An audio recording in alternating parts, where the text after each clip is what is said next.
¿Cómo están? Buena jornada, bienvenidos. Ya me esperan en Cuba, ahí voy. Y mientras tanto les cuento en redes sociales. Pusimos este interrogante para empezar a abrir el debate. Múltiples países del mundo brindan su apoyo a Cuba contra el bloqueo de Estados Unidos. Lo condenan y resaltan la solidaridad vigente del pueblo cubano. Preguntamos, ¿qué demuestra esto? Hoy, nueva sesión de trabajo de Naciones Unidas y allí vamos a tener pronunciamientos de múltiples países del mundo hablando del tema. Además, vamos a estar recorriendo hoy también España porque hay un triste aniversario. Se cumplen 30 años del primer naufragio de una patera, que son precisamente estas embarcaciones hechas de manera muy artesanal, muy frágiles. Se cumplen 30 años del arribo de una patera a suelo europeo vía Mediterráneo. En Irán, el presidente Rouhani ha dicho que el pueblo iraní no teme las amenazas ni sanciones de Estados Unidos. Preguntamos, ¿Trump logrará su objetivo de tumbar la economía del país que tiene al petróleo como producto estrella?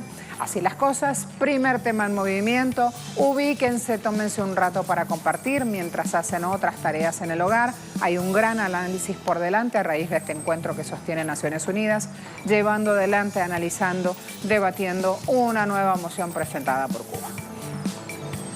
Por 27ª ocasión, la Asamblea General de las Naciones Unidas abordó este miércoles la resolución cubana sobre la necesidad de poner fin al bloqueo económico, comercial y financiero impuesto por los Estados Unidos contra Cuba desde hace décadas. Mientras, la resolución fue respaldada abrumadoramente por los Estados miembros y representantes de las organizaciones regionales. Este jueves, el Pleno de la Asamblea General realizará el voto de la resolución para finalizar la injusta política, ya que el bloqueo continúa siendo una gran traba para lograr el pleno de desarrollo económico de la isla y de su pueblo luchador que a pesar de todo no se rinde. Hoy en Agenda Abierta, análisis y diálogo.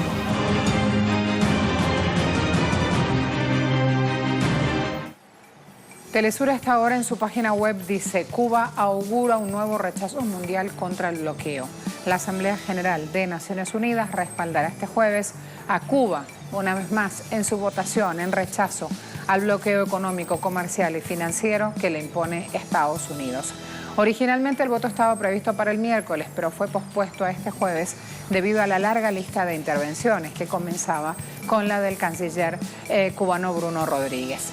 Voy además a ver prensa latina, destacan en Siria respaldo a Cuba y contra el bloqueo. Medios de prensa de ese país también están hablando de lo que ocurre en Naciones Unidas, de las posturas allí visibles y de cómo los pueblos del mundo se solidarizan justamente con un pueblo hostigado por el gobierno de Estados Unidos.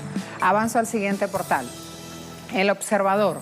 Contraofensiva de Estados Unidos a la condena del bloqueo centra contra Cuba en la ONU. Uno tras otro, decenas de países expresaron este miércoles en la Asamblea General de Naciones Unidas su apoyo a una resolución que por un 27º año consecutivo reclama el fin del bloqueo estadounidense a Cuba impuesto hace más de medio siglo. Hay múltiples aspectos para empezar a abordar. Por lo tanto, me voy a preparar para ir al espacio de análisis. Nos espera La Habana, Cuba, como siempre, linda y solidaria. Iroel Sánchez con nosotros, colega también, analista. Iroel, bienvenido. Gracias por estar con nosotros tempranito desde la isla. ¿Cómo te va?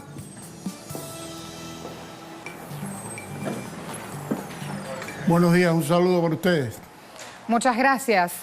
Un 2018 que nos encuentra con múltiples apoyos del mundo hacia, para, con gobierno y pueblo de Cuba, y hay algo que nos indique que puede haber un cambio en esta coyuntura política mundial.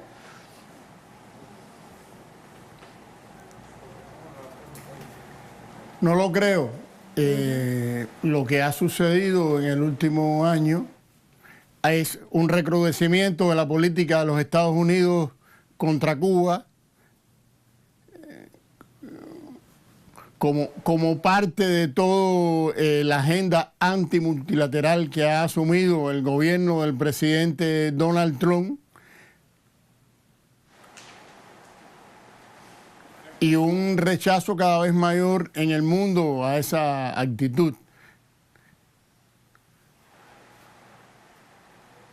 En el caso particular del bloqueo a Cuba, pudiera decirse el asunto que la comunidad internacional concita mayor unanimidad en su rechazo.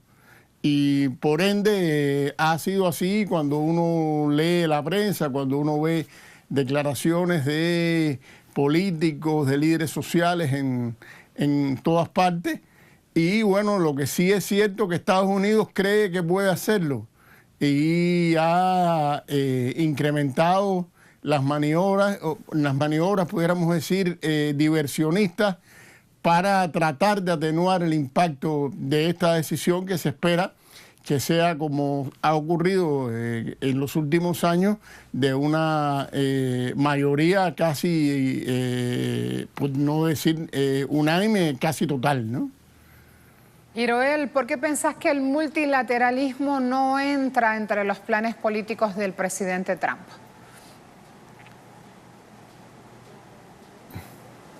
Bueno, nada más hay que ver su actitud ante el cambio climático, su retirada del Pacto de París, su retirada de la UNESCO, su discurso absolutamente unilateral, sin tener en cuenta el criterio de órganos como las Naciones Unidas, por cierto que ha sido bastante atacado por el propio Trump y por varios de sus funcionarios de este organismo, y en el caso particular de nuestra región de América Latina, su rechazo absoluto a los mecanismos de integración que habían venido dándose en los últimos años, como la CELAC, como Mercosur, como UNASUR, y el rechazo de aquellos países en que los Estados Unidos influyen, que son sus aliados en la región, y a la vez incluso el propio mecanismo de la Cumbre de las Américas, que es un mecanismo que Estados Unidos había venido adoptando como vía de influencia en la región, no contó por primera vez con la presencia del presidente norteamericano. Todo lo que suponga un diálogo en condiciones de igualdad con los demás es despreciado por la actual administración estadounidense. ¿Por qué pensás que Israel mantiene justamente el paso firme sobre la decisión que aborda Estados Unidos? Son los dos países que siguen votando en contra de la resolución que está pidiendo Cuba, fin del bloqueo. Hiroel. Bueno, las 26 veces anteriores ha sido así, incluso en los últimos años, en que prácticamente han sido los únicos que han votado en contra de la resolución. Israel es un aliado incondicional de los Estados Unidos y no necesita, es un automatismo que no tiene matices en esa postura, y donde realmente Estados Unidos juega un papel de cobertor, de apoyo incondicional a las violaciones de los derechos humanos, a los desafíos al derecho internacional, a la propia Carta de las Naciones Unidas que practica constantemente Israel y sus crímenes contra el pueblo palestino, y por tanto ese favor hay que pagarlo, y es muy probablemente lo que va a ocurrir hoy de modo lamentable una vez más. Decías recién, que es una frase que me dejé aquí anotada, que Estados Unidos cree que puede hacerlo.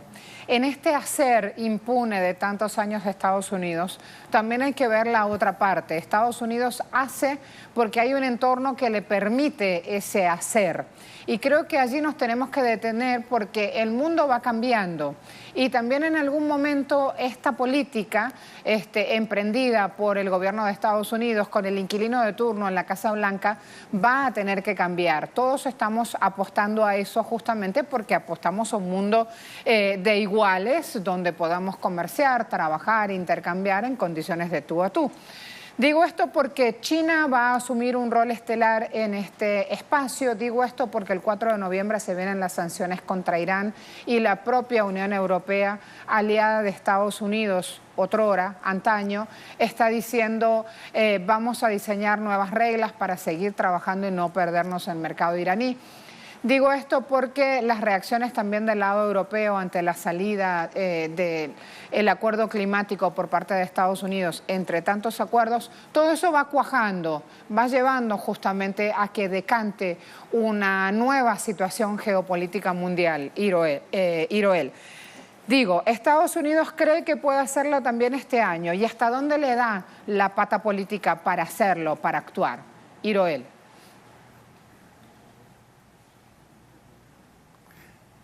Bueno, en este caso tiene un altísimo costo político. Yo creo que es el tema de la agenda internacional en que los Estados Unidos están más aislados.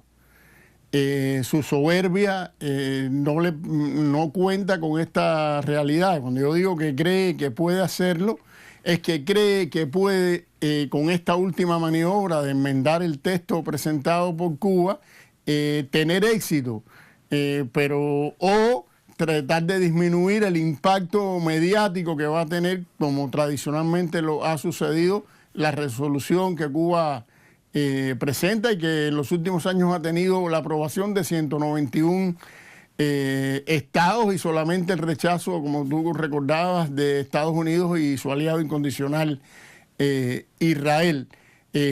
También es algo que implica para el gobierno norteamericano un altísimo costo en América Latina, que es donde es su espacio, pudiéramos decir, más inmediato de política exterior, y en la agenda internacional. Tú mencionabas China, pero te puedo mencionar también Rusia, te puedo mencionar países de la Unión Europea o la propia Unión Europea, que muy recientemente suscribió un acuerdo político de diálogo y cooperación con Cuba. Acaba de estar ayer el presidente cubano Miguel Díaz-Canel en París, reunido con el primer ministro francés. Está llegando hoy a Rusia, va a ir a China, va a ir a Vietnam, que son países con un peso económico importante y con relaciones importantes económicas con los Estados Unidos. Y es Estados Unidos el que se aísla con esta política. Y dentro de ese propio país hay muchas personas, muchas figuras del propio campo político, muchas figuras del campo empresarial. Ahora, cuando estuvo en las Naciones Unidas en Nueva York, el presidente cubano sostuvo encuentros con múltiples representantes de esa sociedad, y hay un importante peso en personas que se oponen a esta política de agresividad, de bloqueo contra Cuba, incluso dentro de la propia comunidad de cubanos residentes en Estados Unidos, que una parte de ella es por el control que tiene de determinados políticos, una figura muy cuestionada y por sus procederes mafiosos como Marco Rubio. Ha jugado un rol en revertir lo que se avanzó durante la administración anterior de Barack Obama, y todo esto habría que ponerlo en una balanza. Pareciera ser que la actual administración se caracteriza por alianzas políticas internas en función incluso de intereses personales. Recuerden que esta alianza surgió con Marco Rubio cuando empezaba la investigación del FBI sobre la llamada trama rusa en las elecciones estadounidenses, y se requería desde el Congreso de los Estados Unidos el apoyo de Rubio. Y bueno, se ha mantenido así, y bueno, se anunciaron por el señor Bolton, el consejero de Seguridad Nacional, una persona que en el pasado ha sido muy agresiva contra Cuba, nuevas sanciones y nuevas medidas contra Cuba, Venezuela y Nicaragua en estos días. Y pareciera que hay oídos sordos en la administración norteamericana, la comunidad internacional, no solo en Cuba, en todos estos temas que tú mencionabas, pero independientemente de eso, va a tener un costo para los Estados Unidos acumulativo, además, y habría que ver cuando cese esta administración cuál va a ser el aislamiento internacional, sobre todo, te decía, en América Latina, de esta administración, como ya sucedió en el pasado y se vio obligada a intentar rectificar la administración Obama. Mientras tanto, veo imágenes rutilantes, la Feria de La Habana que inició esta semana en esa capital caribeña. Veo también la cantidad de empresarios interesados en hacer negocios, en preguntar información, en hablar de Mariel, las nuevas condiciones, etcétera, etcétera. Tomo aire y espero el gran día que va a ser hoy justamente en Naciones Unidas tratando el tema. Quiero agradecerte de manera muy especial este tiempo, Iroel, es muy temprano en La Habana, vas a tener mucho trabajo hoy, como todos los colegas cubanos en el mundo, así que vamos a estar aquí prestos y atentos a lo que pase. Muchas gracias a ustedes, un abrazo desde aquí. Un abrazo a todo ese pueblo que nos sigue, damos fe, que nos escribe, que tiene gran participación también en redes sociales en el día a día en Agenda. Iroel Sánchez estaba con nosotros desde La Habana. Hay distintas preguntas que tenemos que empezar a revisar acá para entender justamente esta acción hostil de Estados Unidos contra Cuba. ¿Cuándo toma esta decisión de imponer este bloqueo infame, cruel? 7 de febrero del 62. Empiezo a mostrar ya acá información específica de esa acción. 7 de febrero del 62, el entonces presidente en ese momento, Kennedy, activaba esta decisión, lo hacía con una sección 620A de la Ley de Ayuda Extranjera, que estaba vigente desde septiembre de 1961. ¿Cuál es el origen? Este bloqueo, esta acción se implementa buscando restar apoyo a la revolución cubana que tenía el comandante Fidel Castro allí justamente generando noticia en todo el mundo. Y cuando ellos dicen que creaban malestar económico a su gente, hay que dar vuelta justamente la tortilla para entender que lo que buscaban era, con esta decisión, ellos sumar malestar económico. Ya tenían claro que querían atacar justamente los hilos financieros de la isla para impedir la gobernabilidad. ¿Cómo se justificó Estados Unidos? Diciendo, la nacionalización no compensada de propiedades de estadounidenses en Cuba cuando inició la revolución es nuestro argumento. ¿En qué consiste esta medida, esta acción de bloqueo? Coacción, agresión económica para aislar, para asfixiar, para inmovilizar a Cuba, cortar, cerrar, incomunicar a la isla con el exterior, como vienen haciéndolo justamente hace tantos años. Querían rendirlos por la fuerza o por el hambre y hasta ahora no lo han logrado, por eso se habla de una Cuba victoriosa. ¿Hay una diferencia entre bloqueo y embargo? Sí la hay, depende de quién lo diga. El bloqueo es un acto de guerra, es un crimen internacional de genocidio, eso es lo que hay que tener en cuenta. Hemos dicho, con esto querían ocasionar daños a la gente, al pueblo de Cuba. Es ilegal porque es un acto de guerra aplicado unilateralmente contra Cuba en tiempos de paz. Jurídicamente esto no tiene sustento. ¿Qué dice la comunidad internacional? Durante más de 20 años, 26, la comunidad internacional expresa su rechazo unánime al bloqueo. En este espacio de Naciones Unidas y en otros espacios multilaterales, y sin embargo recibe como votación Estados Unidos e Israel, siempre negándose a levantar este bloqueo. Reciben el voto en contra. Quiero ir a mostrarles ahora cifras de daños de este bloqueo de Estados Unidos contra Cuba. Estas son las medibles, las que podemos mostrar hasta ahora. 933.000 millones de dólares en daños acumulados en estas 6 décadas de bloqueo. Más de 4.000 millones de dólares en pérdidas solo entre abril 2017 y marzo 2018. Hablamos de perjuicios cuantificables. De los otros hay que seguir sumando, lamentablemente. Sin embargo, hay logros que el pueblo de Cuba también levanta pese a este bloqueo. Tienen una inversión social que alcanza el 36% del PIB. Tienen un índice de desarrollo humano de 0,815 puntos. Tienen una tasa de crecimiento de PIB del 2,7% en 2017. Tienen tasa de productividad del 74,2% y una tasa de desempleo del 3,5%. ¿Qué implica esto? Que toman aire y siguen, que con este bloqueo lo que han logrado es un pueblo unido para salir adelante, y aquí mucho tiene que ver con las acciones que han tomado juntos, porque el pueblo de Cuba se reúne, hace asambleas y decide junto a su gobierno. Así es justamente como se da la organización. Solo 0,1% de los cubanos tiene VIH. Recuerden ustedes los otros porcentuales y los otros números que se dan en otros países, más cuando esos países se llaman o se autodenominan desarrollados. 87% de la población rural tiene acceso al agua. Una esperanza de vida de 79 años tienen los cubanos. Y aquí una de las grandes envidias mundiales, 100% de alfabetización en jóvenes de 15 a 24 años, 99% de inscripción escolar primaria. Cuando compañeros cubanos que trabajan aquí, por ejemplo, me contaban, ya tengo 13 años en Telesur, me contaban ayer lejos y hace tiempo que no conocía y hasta ahora no conozco Cuba, cómo es la situación.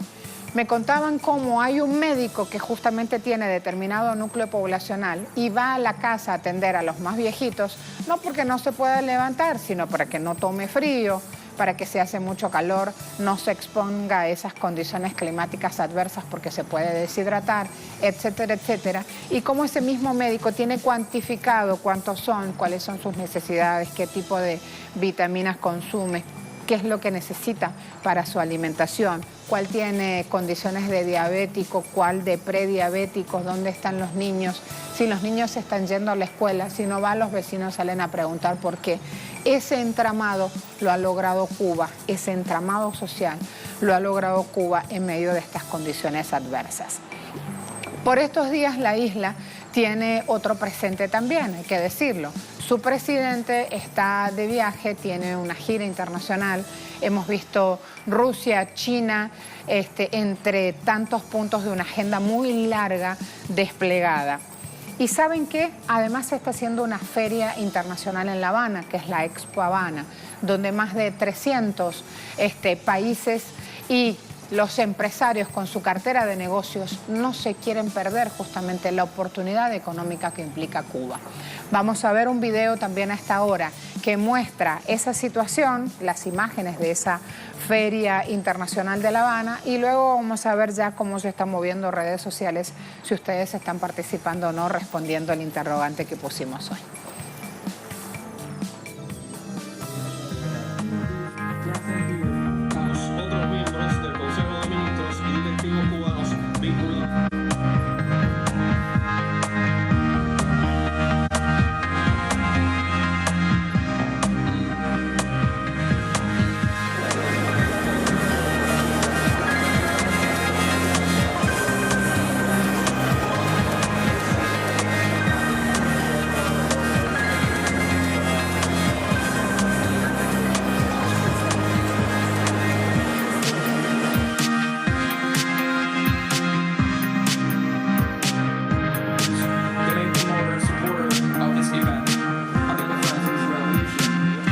A pesar del recrudecimiento del bloqueo económico, comercial y financiero contra nuestro país y del retroceso en las relaciones bilaterales debido a la postura asumida por la nueva administración de los Estados Unidos, seguimos contando con la participación de compañías de ese país que reconocen los beneficios mutuos de los vínculos con empresas cubanas.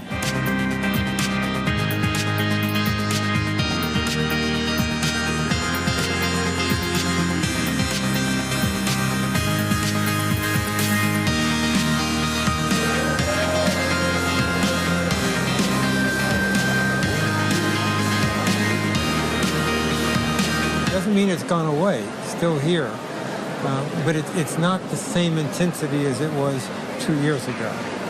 And then also, because of some economic problems in Cuba, which were mentioned this morning in the inauguration, there is simply Cuba's ability to buy is somewhat more limited, and that has cooled off the commercial relationship to a degree as well.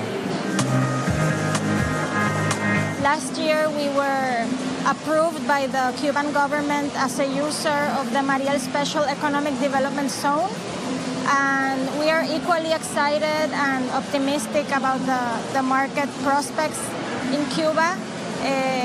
I know that the politics are a little more complicated now, but our company has the approval from the U.S. government and the specific licenses that allow us to do business here in Cuba.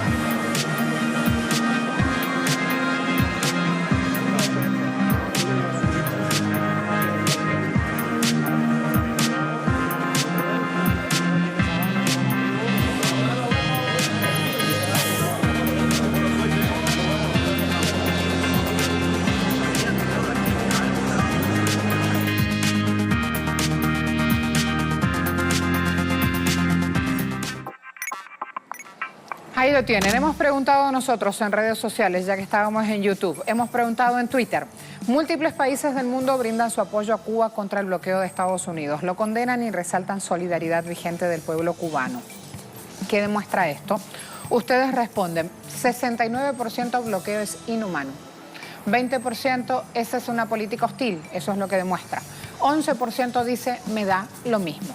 Seguimos trabajando, pausa rápida y vamos con otros temas.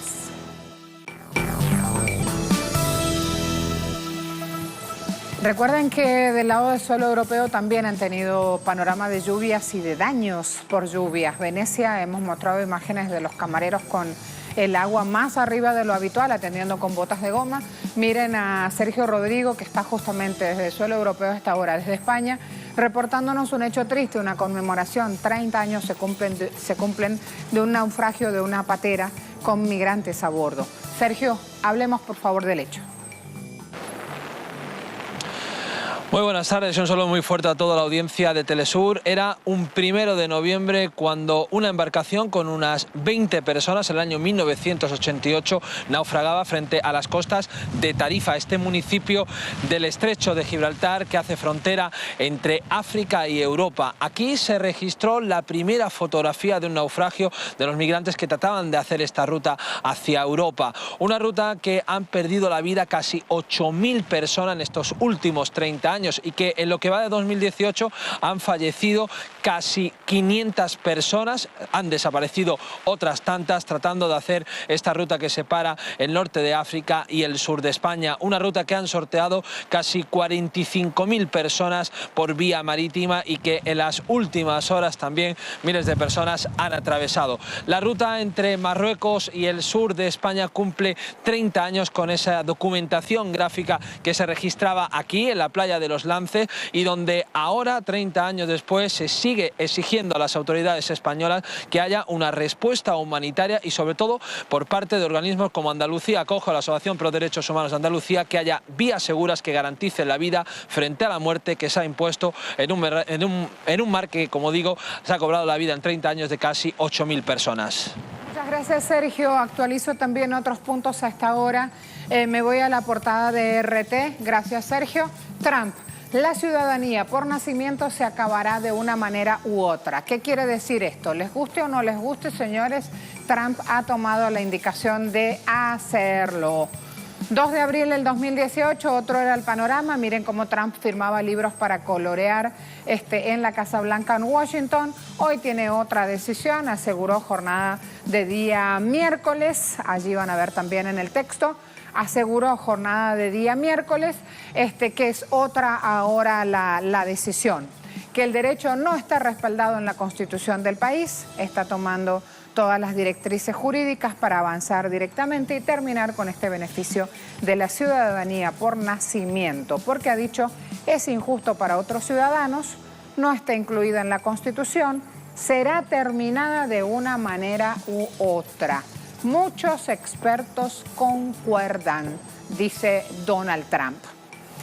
Fíjense el tuit que subía en redes sociales el presidente estadounidense. Voy a él. A ver, la llamada ciudadanía por nacimiento, que cuesta miles de millones de dólares a nuestro país y es muy injusta para nuestros ciudadanos, se terminará de una manera u otra. No está cubierto por la 14ª enmienda debido a las palabras sujeto a la jurisdicción de la misma. Muchos eruditos legales están de acuerdo. Hay la decisión. De aquí me voy con prensa latina. Militares de Estados Unidos deberán cumplir ley para actuar en frontera sur. ¿Qué quiere decir esto? Que los 5.000 soldados estadounidenses que se están desplazando ya hacia la frontera sur, frontera con México, para evitar que entren los migrantes centroamericanos, dicen tendrán limitadas sus acciones por una ley federal. Esto lo expusieron en la jornada de ayer reportes de prensa. La norma impide, la norma jurídica me refiero, impide al ejército realizar labores policiales en territorio estadounidense, por lo cual estos uniformados no van a poder participar directamente en operaciones contra las caravanas de centroamericanos. Son 2 caravanas ya a esta altura del partido, 2 caravanas que buscan llegar a Estados Unidos. Así que se habla también entonces del rol de estos militares en el terreno de los hechos. Me voy además a otro portal, en este caso muy de la derecha, muy de Alemania. Última hora, 36 meses de prisión preventiva para Keiko Fujimori. Ayer Jaime Herrera también en redes sociales, nuestro compañero de tareas en Perú, nos reportaba de la decisión. La lideresa de Fuerza Popular tiene que permanecer en la cárcel mientras se investiga su participación en un caso de lavado de activos y organización para delinquir, que en Perú la figura jurídica es organización criminal. Otro punto, Hispan TV. Fíjense cómo tan del otro lado del mundo nos hemos ido para citar casos que ocurren en nuestra Latinoamérica. Bueno, es para ir teniendo también esa postura, esa visión, cómo abordan el tema. Miren esto, tan de allá, Hispan TV, tan de Medio Oriente, y muestra Latinoamérica así, completita con este video. Estudiantes universitarios colombianos saliendo a la calle en diferentes puntos del país, demandando educación pública gratuita. Dejo el video, ya les cuento más de la marcha zombie.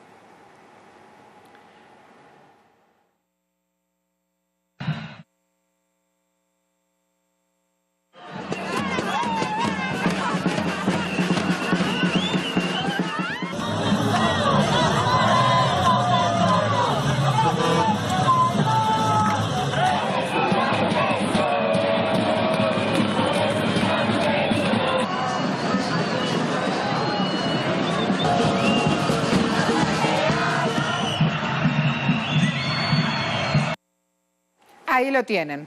Marcha zombie. ¿Por qué? Me imagino que por toda la cuestión también de la conmemoración del Día de los Muertos. Han encontrado una manera creativa de salir en distintos lugares del país, estudiantes y profesores, a solicitar principalmente mayores recursos para el sector de la educación.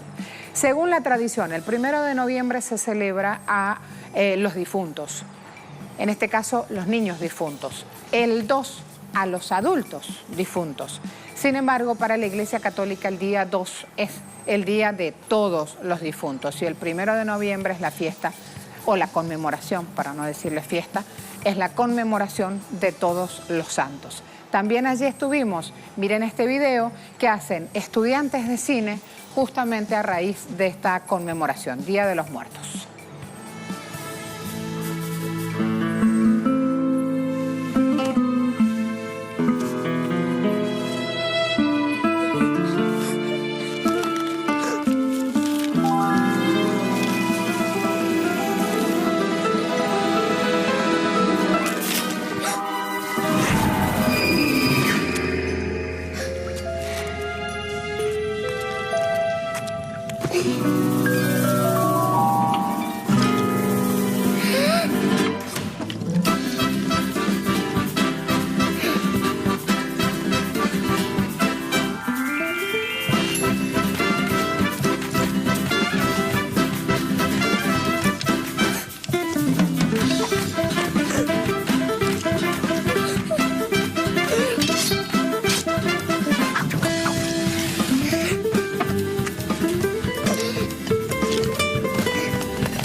Bonitos colores, ¿no? Bonita animación. Ahí la tenían para los más chiquitos de la casa. No es Coco, no es Disney, es un grupo justamente de estudiantes de cine que vía animación ha aprovechado esta conmemoración que porque poco interactuábamos entre nuestros pueblos, que poco conocíamos hasta que un gran fenómeno como ese ha salido justamente a llevarlo a la masividad, por decirlo así, y conociendo de otra manera la conmemoración tradicional para los mexicanos. No es el único punto, también en Bolivia la cosmovisión andina es muy interesante de revisar cómo vive hoy esta fecha. Se viene una pausa, así vamos aprendiendo, conociéndonos, compartiendo juntos lo que va pasando en nuestros pueblos. Pausa, a la vuelta. ¡Ay, Marcela! Boca River en la final de Libertadores. Ya les contamos más.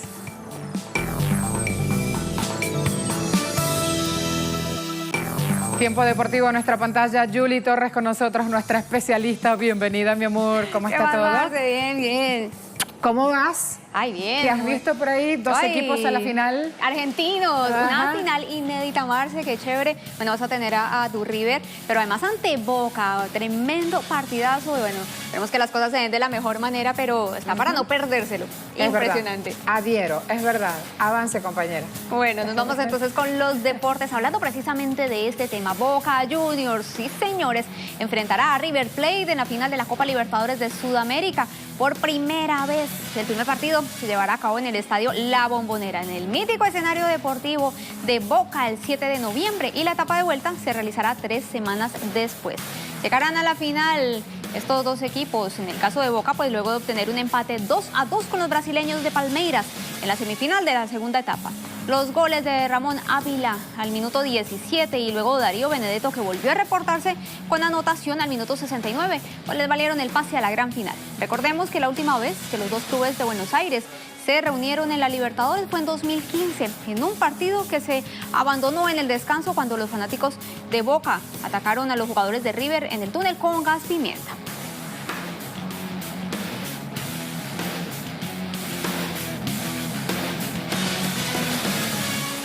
Final muy esperada, Boca River, pero sorprendió la Conmebol con un inesperado tuit que pone en duda un poco esta final entre los dos equipos. ¿Qué pasó?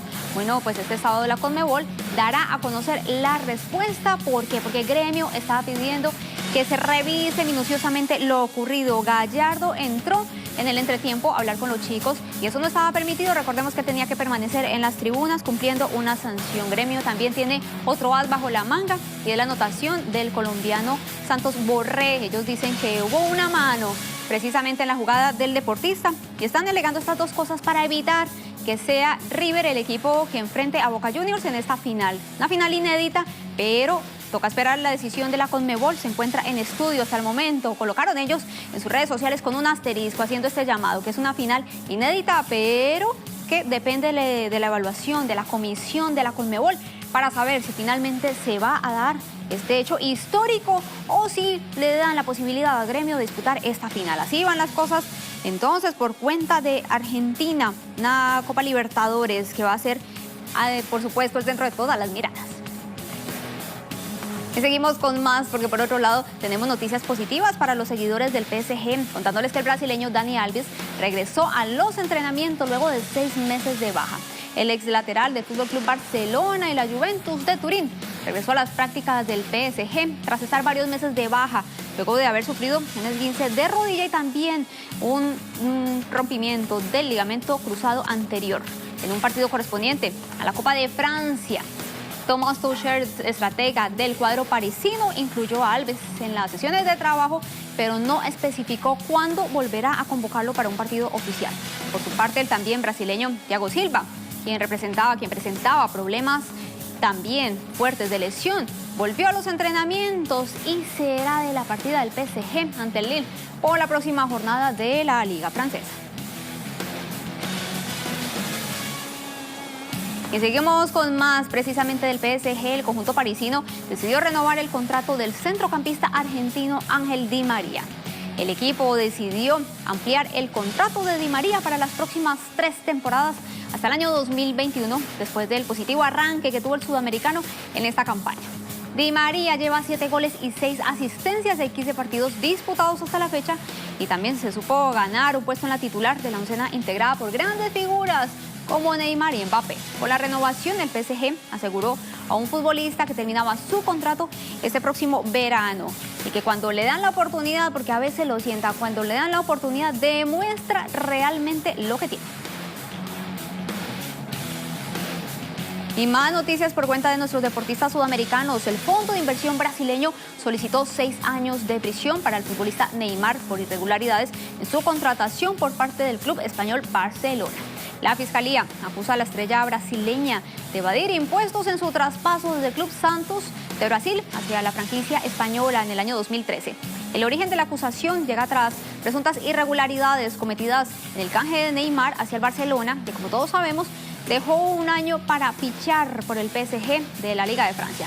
Hasta el momento el proceso lo llevó un juzgado unipersonal de la Audiencia Nacional. Sin embargo, esta oficina solo puede tramitar procesos inferiores a los 5 años de prisión. Por esta razón, el caso pasará a manos de la Sala Penal de la Audiencia Nacional Española, que se encargará de terminar el proceso. Además de Neymar, están implicados en este caso el expresidente del club catalán, Sandro Rosell, quien cumple prisión provisional por otros cargos. El entonces titular del Club Santos, Odilio Rodríguez, y el actual presidente del Barça, José María Bartomeu. Hablamos ahora de ciclismo, pasamos al mundo de los pedales, porque ya fue anunciada la ruta que se va a disputar en el próximo Giro de Italia del 2019. Es considerada una de las ediciones más duras para los ciclistas. Se correrá esta competencia del 11 de mayo al 2 de junio. Se disputará casi completamente en Italia. Recordemos que el año pasado pues había arrancado fuera del país. Este será un Giro moderno con 3 etapas, 3 pruebas de contrarreloj, 7 finales en alto y dificultades montañosas muy pero muy exigentes. Dicen que una de las más fuertes de los últimos años.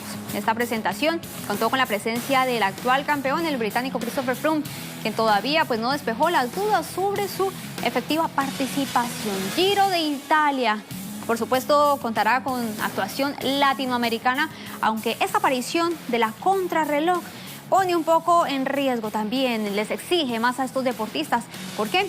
Porque buscan un ciclista que sea completamente integral, que sea bueno en la contrarreloj, pero también que sea bueno en la montaña. Así están las cosas entonces con el Giro de Italia, con el mundo ciclístico, el de los caballitos de acero que tantas victorias le brinda, por supuesto, a América Latina. Mi querida Marcela. Gracias, mi amor. Mira la hora que es y todavía me falta un tema y esperando un invitado. Vamos un poco retrasados hoy, pero hemos tenido multiplicidad de cuestiones, situaciones, informaciones. No quería perderme el Boca River. A esta hora también leía repercusiones sobre eso y nos faltó hablar sobre la pelota venezolana. Imagínate. Que ganó Magallanes. Ahí imagínate. ¿Sí? Pausa rápida, ya volvemos. Chao. Ay, qué...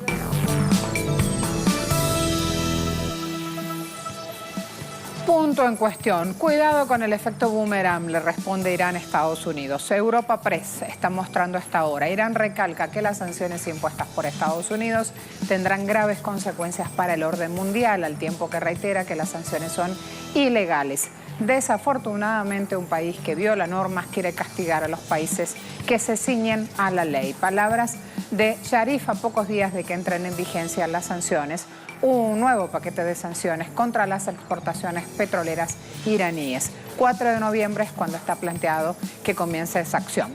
Siguiente portal a esta hora, por favor. Sputnik en nuestra pantalla. Estados Unidos se acobarda en vísperas de introducir sanciones contra Irán.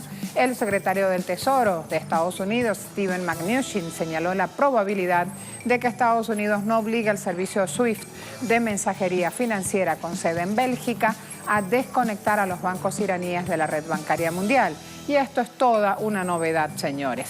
Mnuchin tiene mucho miedo de que Europa se vaya definitivamente con Irán y por eso es que están buscando, con esta decisión, darle un enfoque menos conflictivo a la cuestión.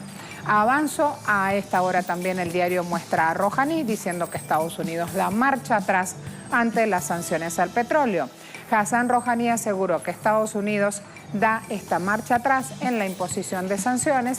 Tiene claro que el 4 o 5 de noviembre son días fundamentales para su pueblo, pero ha dicho Estados Unidos no puede frenar las exportaciones de petróleo de nuestro país.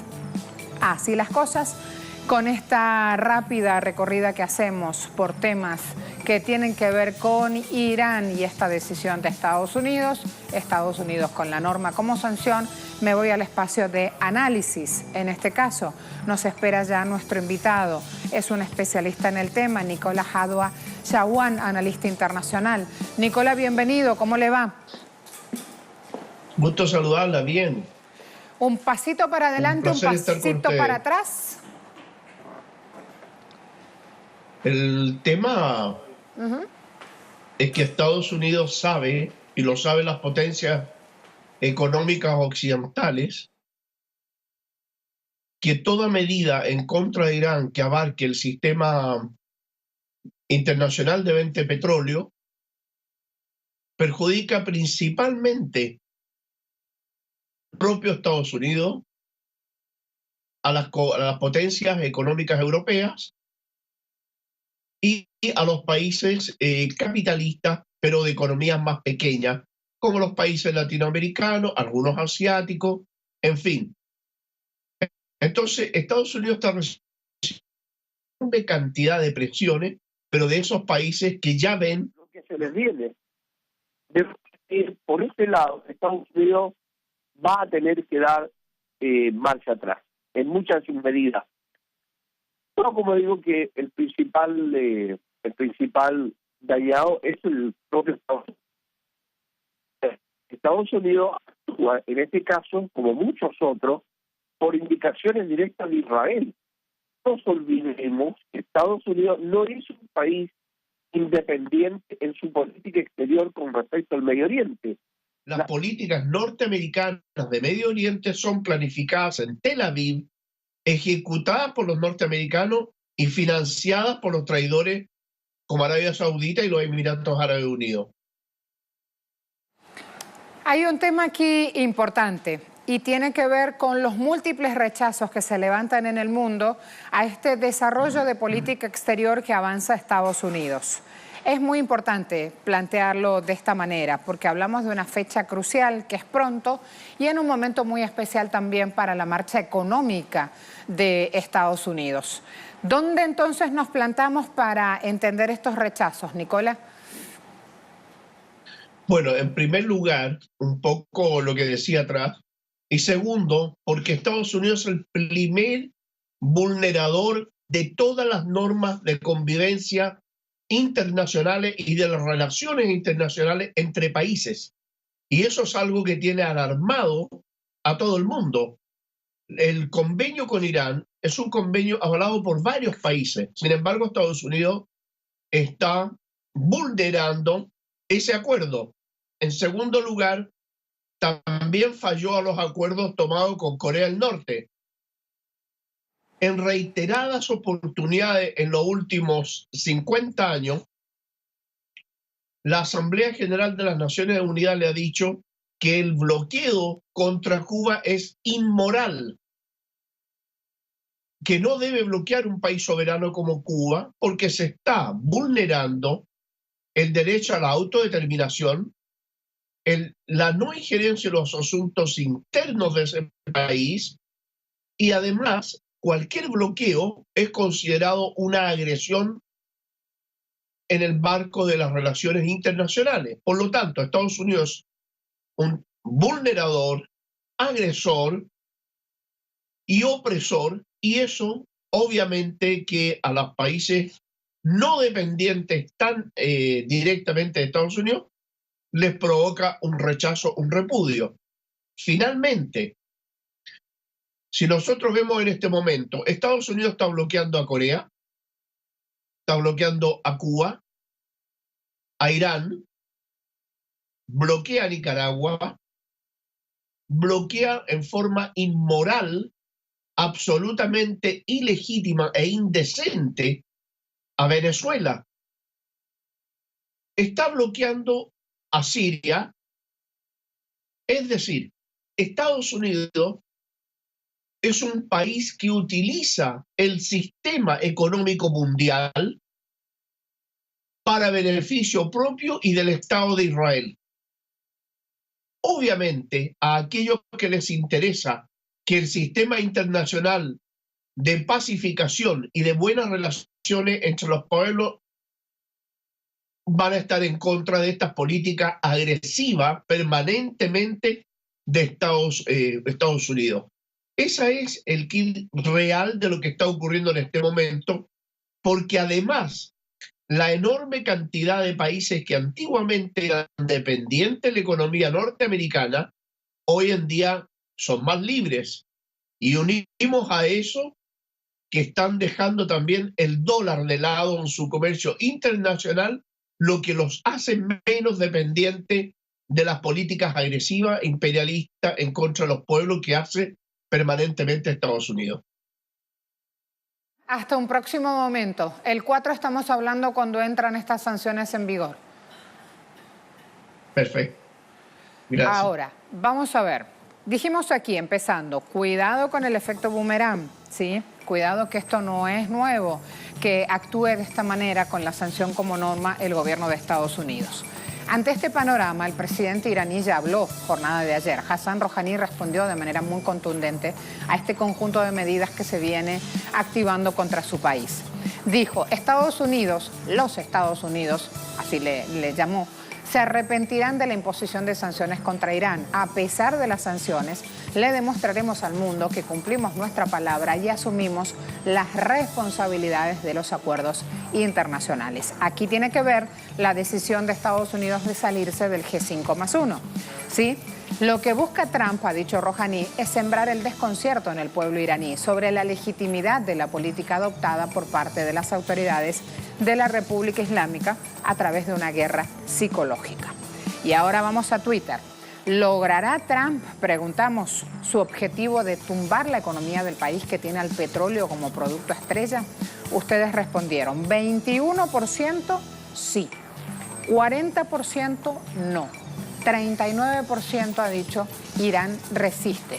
Si juntan ese 40 y ese 39, mire cómo ese 79%, el no va a triunfar Trump y el Irán resiste, si juntan esto, miren allí también cómo en redes sociales aparecen esas voces a favor de la decisión que está tomando el gobierno iraní, de seguir en la palestra internacional, de seguir comerciando con otros países entonces que le dan la mano y que en condiciones de iguales siguen adelante reforzando el comercio bilateral. Allí aparece esta decisión. De este lado se me va terminando el tiempo. Estoy en 7:29 y tenemos que concluir nuestra agenda abierta. Me espera Melissa para seguir en nuestra pantalla. Estamos 24 horas. Somos la señal informativa de América Latina. Gracias por confiar en nosotros y ver Agenda Abierta cada día.